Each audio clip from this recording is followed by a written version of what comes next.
Find the distance of the object from A concave mirror of focal length 10 centimetre. तो image का size 4 times है बेटा size of the object, और mirror दिया हुआ है आपको, कॉनकेव मिरर है। तो बड़ी इमेज तो दो तरीके से बना सकता है, आपकी जो रियल इमेज हो सकती है वो भी बड़ी हो सकती है कॉनकेव मिरर में, और जो वर्चुअल इमेज है वो भी बड़ी हो सकती है। तो रियल इमेज कैसी होती है? रियल इमेज कॉनकेव मिरर से हमेशा इन्वर्टेड होती है, और वर्चुअल इमेज हमेशा इरेक्ट बनेगी। तो इसका यूज कर लो आप एक बार तो। एक और magnification height of image upon height of object 4 है, ठीक है ना। तो इसलिए आप दो केस कंसीडर कर लो इसमें। एक में तो m को +4 ले लो बेटा, ये वर्चुअल वाला केस हो गया, ठीक है। और बस विद साइन, वैसे की वैसे डायरेक्ट फार्मूला लगा दो, साइन वाइन पुट मत करो, बी और यू के अपने आप आ जाएंगे। -v/u = 4 आ गया आपका पहली इक्वेशन, +4 है ना ये, तो -v/u। इसमें आप चक्कर में मत पड़ो फालतू साइन वाइन रखने के, बस +4 -4 लेके चलोगे तो अपने आप ही नहीं चक्कर पड़ेगा आप, ठीक है। 1/v + 1/u = focal length. वो फोकल लेंथ दे रखी है क्या इसकी आपको? 10 सेंटीमीटर दे रखी है, कॉनकेव मिरर है, नेगेटिव हो जाएगी, -1/10। 1 और 2 को सॉल्व कर लो बस, ठीक है ना। 1 और 2 को सॉल्व कर लो, यू अपने आप आ जाएगा आपका। इस केस में यू आ जाएगा आपका -12.5 सेंटीमीटर आ जाएगा। ये कैसा है वैसे, ऐसा कैसा आ गया?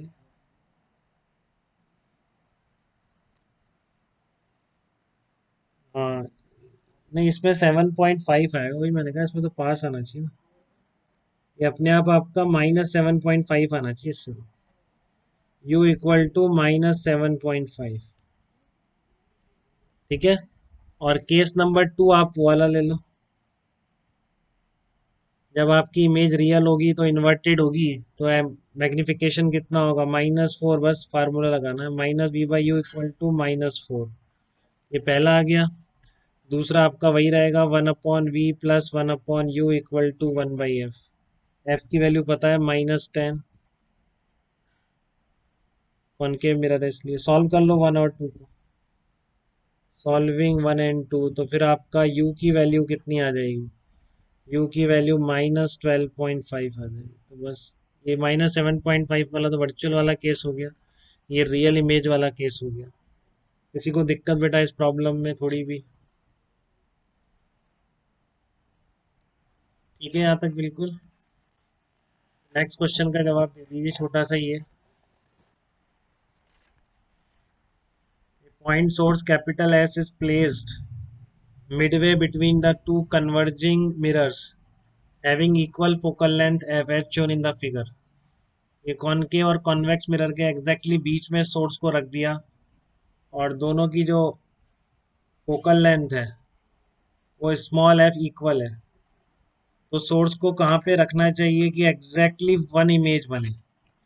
एग्जैक्टली वन इमेज के लिए सोर्स कहाँ पे रखना है, या डी की डिस्टेंस, डी की वैल्यूज बतानी है आपको। Find out value of small D for which only one image is form. Source को हमेशा दोनों के बिल्कुल मिडवे में रखना है बेटा, बीच में ही। सोर्स को हमेशा दोनों के मिरर्स के आपको एग्जैक्टली बीच में रखना है। तो डी की किन वैल्यूज के लिए,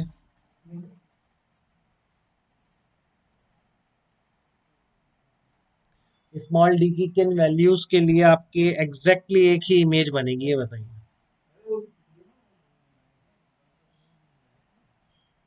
हाँ बिल्कुल सही बताया कनिका ने, राहुल शर्मा ने एकदम। बट एक आंसर है, एक आंसर और है, दूसरा भी बता दीजिए। अभी तक सब एक ही आंसर दे रहे हैं, दूसरा कोई नहीं दे रहा है।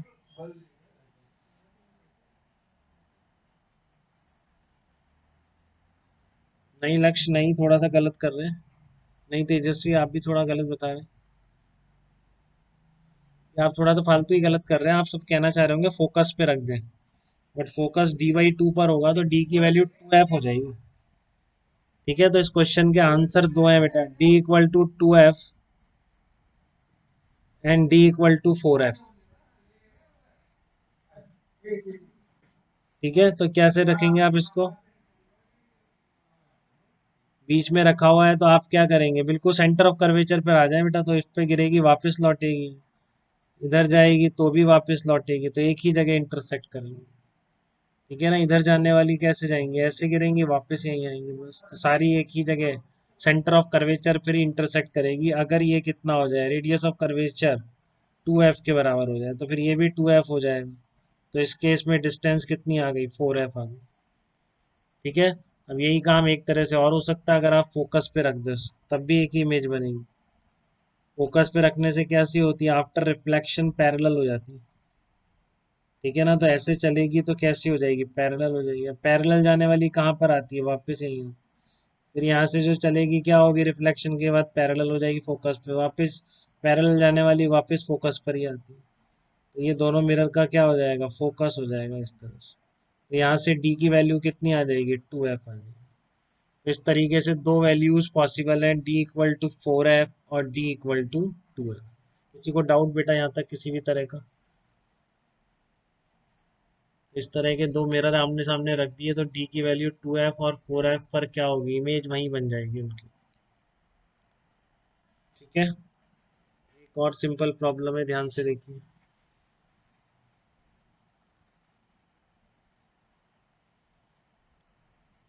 A person looks into a spherical mirror. Size of image of his face is twice the actual size of his face. मतलब जो फेस देख रहा है उसका ट्वाइस दिख रहा है, ट्वाइस बड़ा दिख रहा है उसको। If face is at a distance of 20 centimeter, then find the radius of curvature of the mirror.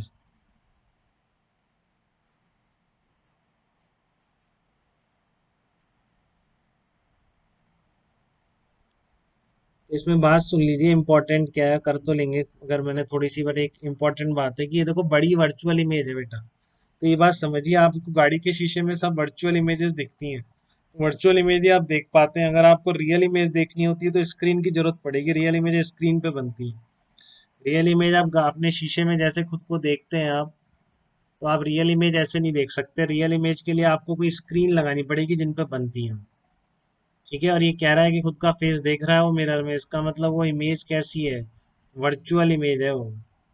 और वर्चुअल इमेज बड़ी वर्चुअल इमेज, तो एक तो ध्यान रखिए जो मिरर होते हैं, आपका मेकअप मिरर हो गया या फिर ये कौन सा है, शेविंग वाला जो मिरर होता है जिसमें आप क्लोज से फेस देखते हैं तो आपको फेस बड़ा दिखता है ना, तो वो बड़ी वर्चुअल इमेज बनाने वाला कौन सा मिरर होता है वो, तो makeup mirror basically concave mirror होगा, गाड़ी का मिरर कॉन्वेक्स मिरर होगा, ये ध्यान रखें। बनाते दोनों वर्चुअल है। ठीक है, बट वो बड़ी वर्चुअल इमेज बनाता है कॉनकेव मिरर, जो आपका मेकअप मिरर या फिर ये शेविंग मिरर जिसको कह रहा है। शेविंग मिरर नहीं कह रहा है, कुछ भी नहीं कह रहा है, इसको शेविंग मिरर होता है बेसिकली। ठीक है ना, आ रही है बात समझ में बेटा, क्योंकि person will see is face only when the image is virtual. A person sees his enlarged virtual image, enlarged virtual image, तो enlarged virtual image बन रही है, ऑब्जेक्ट तो रियल है उसका फेस। ठीक है। Size is enlarge virtual image, तो इसका मतलब एनलार्ज वर्चुअल इमेज का मतलब है कि आपका जो मिरर होगा वो कौन सा होगा, कॉनकेव मिरर हो जाएगा। वो मिरर कौन सा हो जाएगा, आपका कॉनकेव मिरर हो जाएगा। और कॉनकेव मिरर हो गया तो फिर आप बता सकते हैं कि रेडियस ऑफ कर्वेचर कितना होगा, आप लगा दीजिए 1/v plus 1/u equal to 1/f। और face is twice the actual size, तो मैग्निफिकेशन ट्वाइस आ रहा है। ठीक है, तो आप क्या कर देंगे, -v/u इक्वल टू ट्वाइस कर दें। इरेक्ट इमेज है, प्लस कर दें। और फोकल लेंथ कितनी होगी, face is at a distance of 20 centimetre, then find the radius of curvature of the mirror. U की वैल्यू -20 है, तो -20 इक्वस टू 2। तो वी कितना आ रहा है, 40 सेंटीमीटर आ गया। उठा के रख दीजिए यहाँ पे, 1/40 -1/20 इक्वल टू 1/फोकल लेंथ।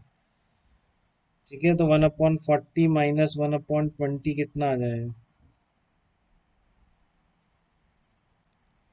कितना आ जाएगा आपका, -40 आ जाएगा क्या? -40 नेगेटिव आनी थी क्योंकि कॉनकेव मिरर था इसलिए नेगेटिव आनी थी। -40 आ गई कॉनकेव मिरर होने की वजह से। ठीक है, -40 आ गई। तो रेडियस ऑफ कर्वेचर पूछा है, तो r/2 equals to 40 focal length, तो रेडियस ऑफ कर्वेचर कितना हो जाएगा, 80 centimetre. Radius of curvature of the mirror, ये आंसर हो जाएगा, 80 सेंटीमीटर हो जाएगा radius of curvature of the mirror.